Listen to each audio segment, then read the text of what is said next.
भाजपा के एक अंदरूनी सूत्र ने कहा कि सीएम के लिए फडणवीस के नाम को मंजूरी दे दी गई है। महायुति के अन्य सूत्रों ने कहा कि मुख्यमंत्री के रूप में फडणवीस के अलावा शिवसेना और एनसीपी दोनों के पास एक एक उप मुख्यमंत्री होगा। महाराष्ट्र के अगले मुख्यमंत्री देवेंद्र फडणवीस हैं। यह लगभग तय हो चुका है। एकनाथ शिंदे और अजीत पवार डिप्टी सीएम बनने जा रहे हैं। इंडियन एक्सप्रेस के मुताबिक भाजपा के बड़े सूत्रों ने यह जानकारी दी। सूत्रों के मुताबिक सोमवार को भाजपा के शीर्ष नेतृत्व ने फडणवीस के नाम को मंजूरी दे दी। इस प्रस्ताव को शिंदे की अगुवाई वाली शिवसेना और पवार की राष्ट्रवादी कांग्रेस पार्टी ने भी मंजूरी दे दी। भाजपा के एक अंदरूनी सूत्र ने कहा कि सीएम के लिए फडणवीस के नाम को मंजूरी दे दी गई है। महायुति के अन्य सूत्रों ने कहा कि मुख्यमंत्री के रूप में फडणवीस के अलावा शिवसेना और एनसीपी दोनों के पास एक एक उप मुख्यमंत्री होगा। मौजूदा मुख्यमंत्री एकनाथ शिंदे को अजीत पवार के साथ उप मुख्यमंत्री बनाए जाने की संभावना है। पिछले 36 घंटों से एकनाथ शिंदे भाजपा के साथ बातचीत कर रहे थे। एक सूत्र ने कहा कि शिवसेना को करीब 12 मंत्री पद मिल सकते हैं और कुछ प्रमुख विभाग दिए जा सकते हैं। एनसीपी को भी करीब 10 मंत्री पद मिलने की बात कही जा रही है। महाराष्ट्र में मंत्री परिषद के लिए संख्या सीमा 43 है, जिसमें सीएम भी शामिल है। 132 विधायकों वाली भाजपा के पास 21 मंत्री पद होने की संभावना है। सूत्रों के मुताबिक गृह, वित्त, शहरी विकास और राजस्व के टॉप 4 विभाग जिन्हें भाजपा अपने पास रखना चाहती थी, अब गठबंधन सहयोगियों के साथ साझा किए जाएंगे। भाजपा के अंदरूनी सूत्रों के अनुसार भाजपा गृह और वित्त पर जोर दे सकती है। हालांकि सूत्रों के अनुसार मंत्री पदों और विभागों की संख्या पर कुछ अंतिम समय की बातचीत अब भी जारी है। केंद्रीय गृह मंत्री अमित शाह आज शाम एकनाथ शिंदे, देवेंद्र फडणवीस और अजीत पवार के साथ दिल्ली में एक बैठक करेंगे, जिसके बाद घोषणा की उम्मीद है। ऐसा माना जा रहा है कि भाजपा के केंद्रीय नेतृत्व ने अपने सहयोगियों को आश्वासन दिया है कि वे पार्टी के हितों को बरकरार रखते हुए उनकी चिंताओं को ध्यान रखेंगे। इससे पहले 2014 में देवेंद्र फडणवीस सीएम बने थे और 5 साल का कार्यकाल भी पूरा किया। उस समय भाजपा तत्कालीन अविभाजित शिवसेना के साथ गठबंधन में थी। 2019 के विधानसभा चुनावों के बाद फडणवीस के नेतृत्व वाली भाजपा ने अजीत पवार से हाथ मिला लिया। फडणवीस ने सीएम और पवार ने डिप्टी सीएम के रूप में शपथ ली, लेकिन सरकार लगभग 80 घंटे ही चली क्योंकि अजीत अपने चाचा और वर्तमान एनसीपी प्रमुख शरद पवार के पास वापस चले गए। वहीं महाराष्ट्र के मुख्यमंत्री अजीत पवार के ज्येष्ठ पुत्र पार्थ पवार द्वारा अपने एक्स हैंडल पर डाले गए एक संदेश से लग रहा है कि महाविकास आघाड़ी के विधायकों को लुभाने की कवायद अब भी जारी है। पार्थ पवार ने रविवार को अपने एक्स हैंडल पर एक संदेश देकर अपनी पार्टी की जीत के लिए मतदाताओं एवं कार्यकर्ताओं का आभार जताया। साथ ही बिना किसी दल का नाम लिए नवनिर्वाचित विधायकों को अपने दल में आने का न्योता भी दे दिया। पार्थ ने लिखा कि जिन विधायकों को अजीत पवार के नेतृत्व में भरोसा है, उनका राकांपा में स्वागत है। हम साथ मिलकर राज्य के कल्याण के लिए काम कर सकते हैं। अजीत पवार की राकांपा को महाराष्ट्र विधानसभा चुनाव में 41 सीटें मिली हैं, जबकि उनके चाचा शरद पवार की पार्टी राकांपा को सिर्फ 10 सीटें मिली हैं। और इस बार महाराष्ट्र विधानसभा में कोई नेता विपक्ष भी नहीं होगा, क्योंकि 288 सदस्यों वाले सदन में किसी दल को 10% सीटें नहीं मिली। इस पूरी रिपोर्ट को लेकर के आपकी क्या कुछ राय है, कमेंट बॉक्स में बताएं। तब तक के लिए देखते रहिए लाइव टीवी न्यूज। लोकसभा में नेता प्रतिपक्ष और कांग्रेस सांसद राहुल गांधी की नागरिकता से जुड़ी याचिका पर मंगलवार को इलाहाबाद हाईकोर्ट में सुनवाई हुई। कोर्ट में केंद्र सरकार ने कहा कि राहुल गांधी की नागरिकता रद्द की जानी चाहिए या नहीं, वह इस पर विचार कर रही है। कोर्ट ने इस मामले में गृह मंत्रालय से स्टेटस रिपोर्ट मांगी है। Deputy solicitor general S V Pandey ने कहा कि 19 दिसंबर को सरकार अपने फैसले की रिपोर्ट कोर्ट को सौंपेगी।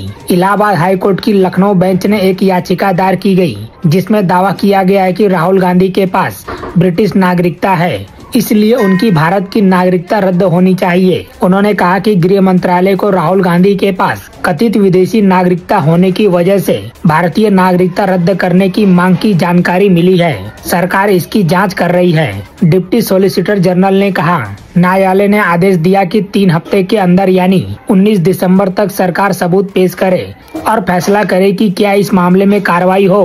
दरअसल लखनऊ हाई कोर्ट में जो याचिका दायर की गई है, उसमें राहुल गांधी की विदेशी नागरिकता होने का दावा किया गया है।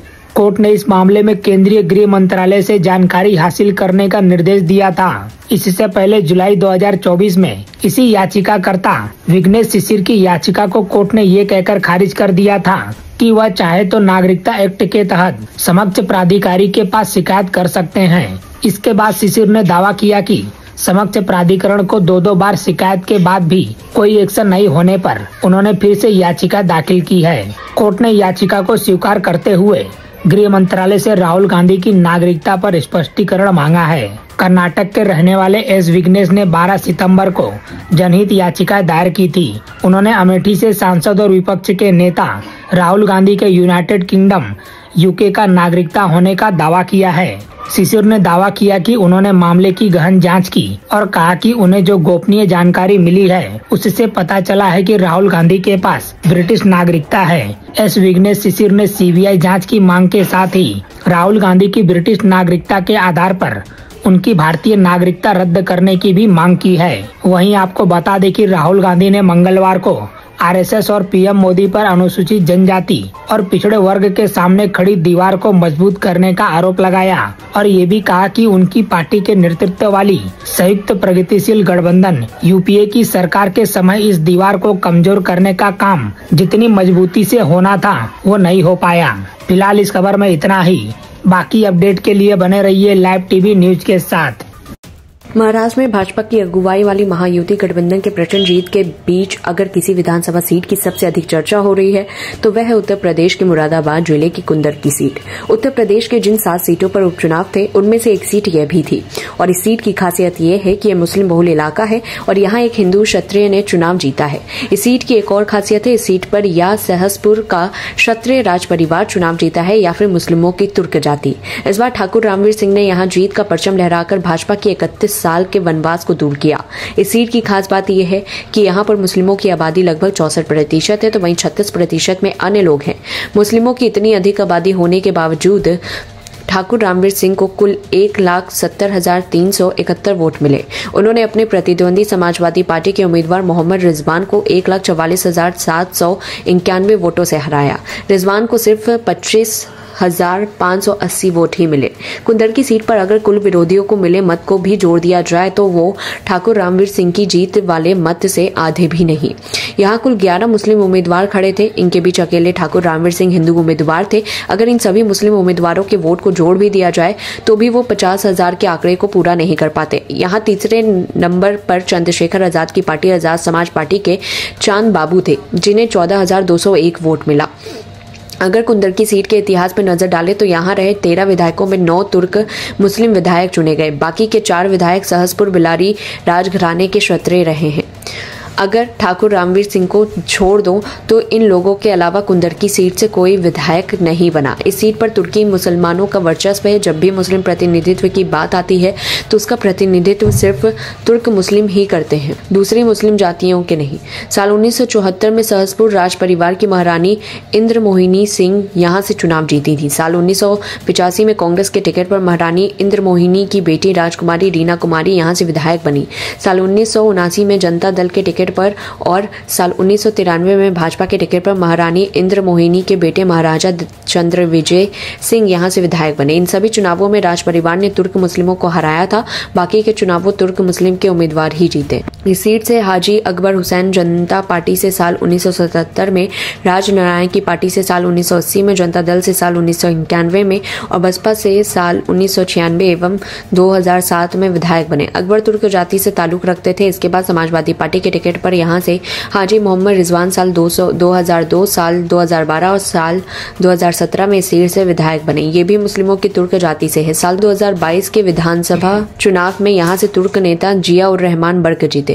अगर यहाँ के जातीय समीकरणों की बात करें तो कुंदर की सीट पर मतदाताओं की कुल संख्या लगभग 3.84 लाख है। इनमें मुस्लिम वोटरों की संख्या 2.45 लाख, वहीं हिंदू वोटरों की संख्या 1.39 लाख, मुस्लिमों की 2.45, आबादी में 70,000 तुर्क मुस्लिम हैं। बाकी 1.75 लाख वैसे मुस्लिम हैं जो हिंदू से धर्मांतरित हुए। इनमें सबसे अधिक 35,000 राजपूत मुस्लिमों की संख्या है। ऐसे में यहाँ मसला तुर्क मुस्लिम बनाम राजपूत मुस्लिम का था। इसमें राजपूत मुस्लिमों को एक राजपूत नेता का साथ मिल गया और वह आसानी से जीत गया।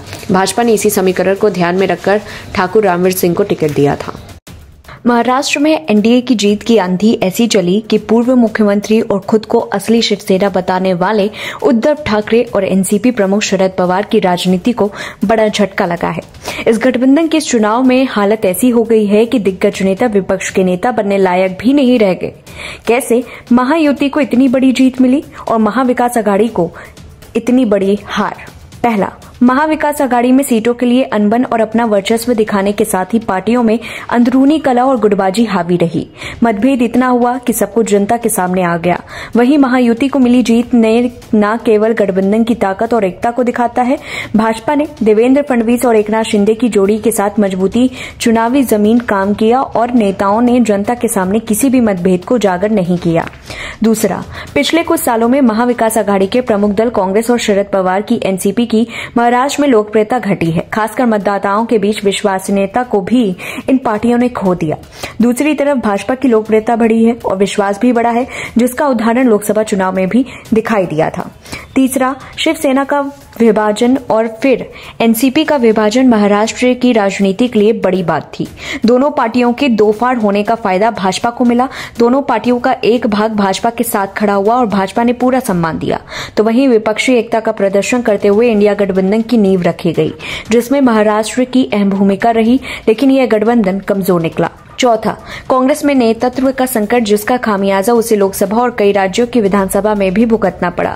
और इस चुनाव में भी महाविकास आघाड़ी में सीट बंटवारे को लेकर कांग्रेस का तुरंत फैसला न ले पाना भी हार की बड़ी वजह रही, जबकि भाजपा का कुशल नेतृत्व, चुनाव प्रबंधन उसकी जीत की अहम वजह रही। पांचवा, महाविकास आघाड़ी में नेतृत्व वरिष्ठ नेताओं के हाथ में है और परिवारवाद का आरोप को भी झेलना पड़ा है, जबकि महायुति में नेतृत्व युवा हाथों में है और वहां संगठन गठबंधन को तवज्जो दी गई। युवा नेताओं भी अपनी जिम्मेदारी बखूबी निभाई, ये भी एक फैक्टर रहा। छठवां, महाविकास आघाड़ी की जब सरकार थी तो जनता ने विकास कार्यों को सुचारू रूप से नहीं चलने का आरोप लगाया था और सरकार की विफलता सामने रख दी थी। जनता ऐसी सरकार की वापसी नहीं चाहती थी, जबकि शिंदे सरकार के विकास कार्य और सरकार की योजनाओं को, खासकर लाडकी बहन योजना को सराहाया और जीत के लिए वोट दिया। सातवां, महाविकास आघाड़ी ने चुनाव से पहले मतदाताओं को आकर्षित करने के लिए ना तो कोई खास योजनाओं को पेश किया, ना ही उनका चुनाव अभियान ही असरदार था। भाजपा ने गठबंधन के साथ मिलकर अपना मजबूत नैरेटिव जनता के सामने रखा और आपसी तालमेल के साथ कई वादे किए। आठवां, महायुति ने जातीय समीकरणों और विकास की राजनीति का संतुलन बनाने के साथ ही सोशल मीडिया इंजीनियरिंग पर भी काम किया। भाजपा ने जहां अपने संगठित कैडर और मजबूत प्रचार के जरिए बढ़त बनाई, तो वहीं महाविकास आघाड़ी जातीय समीकरणों को साधने में विफल रही। नौवां, महायुति के नेताओं के साथ कार्यकर्ताओं का उत्साह भी चरम पर रहा, जबकि महाविकास आघाड़ी में नेताओं के बीच समन्वय की कमी से कार्यकर्ता हतोत्साहित हो गए। महाविकास आघाड़ी में उद्धव ठाकरे और शरद पवार जैसे बड़े नेताओं के लिए अब हार मिलने के बाद उसके लिए आत्ममंथन करने का है। विपक्षी राजनीति के बड़े चेहरों की कमजोरी उजागर हो चुकी है, तो वहीं महायुति को मिली इस बड़ी जीत से उत्साह चरम पर है। पीएम मोदी के नेतृत्व और चुनाव की बेहतर रणनीति से मिली जीत और यूपी के सीएम योगी आदित्यनाथ के बटेंगे तो कटेंगे के नारे का प्रभाव स्पष्ट दिख रहा है। इस पूरी रिपोर्ट को लेकर के आपकी क्या कुछ राय है, कमेंट बॉक्स में बताएं। तब तक के लिए देखते रहिए लाइव टीवी न्यूज। महाराष्ट्र चुनाव में भाजपा के नेतृत्व वाले महायुति गठबंधन को प्रचंड बहुमत मिला। एक बार फिर महायुति के सत्ता में काबिज होने के बाद कांग्रेस का दुख छलका है। उसने रविवार को कहा कि पार्टी और महाविकास आघाड़ी के अन्य सहयोगी दल हार के कारणों पर सामूहिक रूप से आत्ममंथन करेंगे। भाजपा के नेतृत्व वाले महायुति गठबंधन ने शनिवार को महाराष्ट्र की 288 विधानसभा सीटों में से 230 पर जीत हासिल की और कांग्रेस के नेतृत्व वाले महाविकास आघाड़ी को सिर्फ 46 सीटें मिली। इस पर कांग्रेस महासचिव केसी वेणुगोपाल ने कहा कि महाराष्ट्र में विधानसभा चुनाव के नतीजे चौंकाने वाले और अविश्वसनीय हैं। उन्होंने एक टीवी चैनल से कहा, हम समझ नहीं पा रहे हैं कि आखिरकार क्या हुआ। यह सिर्फ कांग्रेस पार्टी की हार नहीं थी, बल्कि पूरे महाविकास आघाड़ी की हार थी। पहले हमें साफ समझना होगा कि आखिर क्या हुआ। महाराष्ट्र और हरियाणा की हार के बाद हमें पूरी चुनाव प्रक्रिया पर आश्चर्य महसूस हो रहा है। यह पूछे जाने पर कि क्या सबसे पुरानी पार्टी को महाराष्ट्र चुनाव परिणामों में किसी तरह की गड़बड़ी होने का संदेह है। इस पर उन्होंने कहा कि वे हार के तुरंत बाद इस तरह के आरोप नहीं लगा रहे हैं। उन्होंने कहा, हमें शरद पवार, उद्धव ठाकरे और कांग्रेस के घर में भारी झटका लगा है। यह न केवल कांग्रेस पार्टी बल्कि पूरे गठबंधन की असफलता है। इसलिए हम एक साथ बैठेंगे और सामूहिक रूप से इसके कारणों का आत्मचिंतन करेंगे। वहीं महाराष्ट्र विधानसभा चुनाव में कांग्रेस ने 101 सीटों पर चुनाव लड़ा, जो महाविकास आघाड़ी के अन्य सहयोगियों से सबसे ज्यादा था। इसके बावजूद पार्टी केवल 16 सीटें जीत पाई, जो कांग्रेस की अब तक की सबसे बड़ी हार मानी जा रही है। पार्टी का स्ट्राइक रेट महज 16% रहा। कांग्रेस के इस प्रदर्शन से एनडीए गठबंधन के भीतर उसकी पकड़ कमजोर होना तय है। कांग्रेस, एनसीपी और शिवसेना का गठबंधन महाविकास आघाड़ी बीजेपी के नेतृत्व वाले एनडीए के सामने टिक नहीं पाया। कांग्रेस का वोट शेयर 12.42% रहा, जो गठबंधन में सबसे ज्यादा था, लेकिन यह एनडीए के खिलाफ प्रभावित साबित नहीं हुआ। 132 सीटें जीतकर अपनी स्थिति मजबूत कर ली। झारखंड में कांग्रेस झारखंड मुक्ति मोर्चा की अगुवाई वाले गठबंधन की जूनियर पार्टनर बनकर रह गई। जेएमएम ने 34 सीटें जीती, जबकि कांग्रेस केवल 16 सीटें हासिल कर पाई। जेएमएम का वोट शेयर 23.44% रहा, जबकि कांग्रेस का केवल 15.56%। महाराष्ट्र में कांग्रेस के कई दिग्गज नेता चुनाव हार गए, जिनमें पूर्व मुख्यमंत्री पृथ्वीराज चव्हाण, बालासाहेब थोरात और धीरज देशमुख शामिल हैं। एनसीपी के रोहित पवार और योगेंद्र पवार जैसे बड़े नाम भी हार का सामना कर चुके हैं। झारखंड में जेएमएम ने 5% वोट शेयर की इजाफा करते हुए अपनी पकड़ मजबूत की, जबकि कांग्रेस मामूली 2% बढ़ोतरी ही कर पाई। इससे स्पष्ट है कि जेएमएम का प्रभाव राज्य में कांग्रेस से कई अधिक है। कांग्रेस के कमजोर प्रदर्शन के बाद राहुल गांधी की रणनीति पर सवाल उठ रहे हैं। उनकी जाति जनगणना और अडानी अंबानी पर केंद्रित राजनीति महाराष्ट्र और झारखंड में मतदाताओं को प्रभावित करने में असफल रही। कर्नाटक और केरल में उपचुनावों में कांग्रेस ने कुछ जीत दर्ज की, लेकिन वे राष्ट्रीय स्तर पर पार्टी के कमजोर प्रदर्शन की भरपाई नहीं कर सके। पंजाब और हरियाणा जैसे राज्यों में भी कांग्रेस की स्थिति कमजोर बनी हुई है। महाराष्ट्र और झारखंड में हार ने कांग्रेस की नैतिक और राजनीतिक स्थिति को कमजोर कर दिया। विपक्षी गठबंधन INDIA में भी उसकी भूमिका घटती नजर आ रही है। 2025 के चुनावी चक्र में कांग्रेस को अपनी रणनीति में बड़े बदलाव करने होंगे।